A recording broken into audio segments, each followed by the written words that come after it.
Hey guys, Eric with Locksmithology here.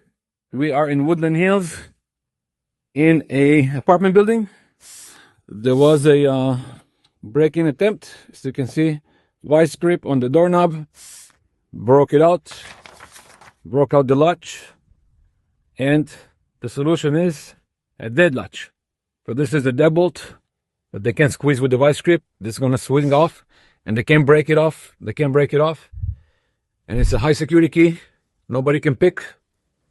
And guess what? It's a lever inside. Whoa. So that means it's still compatible with ADA and fire codes. Curves back in. And everybody's happy. High security. And meeting code. Okay. If you have this issue, get back to me. Eric with Locksmithology. 818-346-1234.